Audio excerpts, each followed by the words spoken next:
পশ্চিমাঞ্চল রেলওয়ের লালমনিরহাট বিভাগে ট্রেন চলাচল এখন জোড়াতালির উপর নির্ভরশীল। প্রতিদিন ২০ জোড়া ট্রেনের জন্য অন্তত ৩০টি লোকোমোটিভ প্রয়োজন হলেও বর্তমানে আছে মাত্র ২১টি।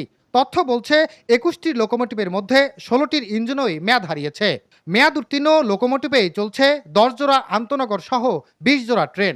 ইঞ্জিন, জনবল সহ বিভিন্ন সংকটে বন্ধ রয়েছে ৪টি ডেমো, ৭টি মেইল ও ১৪টি লোকাল ট্রেন। নিয়মিত রক্ষণাবেক্ষণ না করে মেয়াদ উত্তীর্ণ ইঞ্জিন দিয়ে ট্রেন চলাচল অব্যাহত রাখায় মাঝপথেই বিকল হয়ে পড়ছে অনেক লোকোমোটিভ।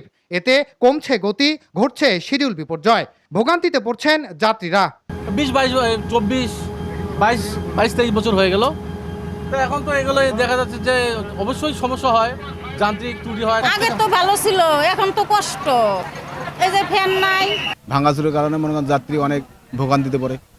এইসব কারণে আমরা লাঞ্ছিত। অনেক সময় দেখা যায় মাঝপথে ইঞ্জিনের সমস্যা হচ্ছে, ওই জন্য ওখানে ২-১ ঘন্টা আছে।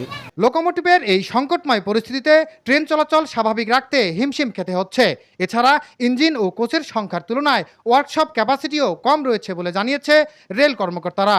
ইঞ্জিন এবং কোচের সংখ্যার তুলনায় ওয়ার্কশপ ক্যাপাসিটি কম থাকায় সবগুলো ইঞ্জিন এবং কোচ সময় মতো মেনটেন্যান্স করা যাচ্ছে না, যার ফলে কিছু কোচ এবং ইঞ্জিন ওভারডিউ প্রতি বছর থেকে যায়। তো বাংলাদেশ রেলওয়েতে বর্তমানে লোকোমোটিভ সংকট রয়েছে।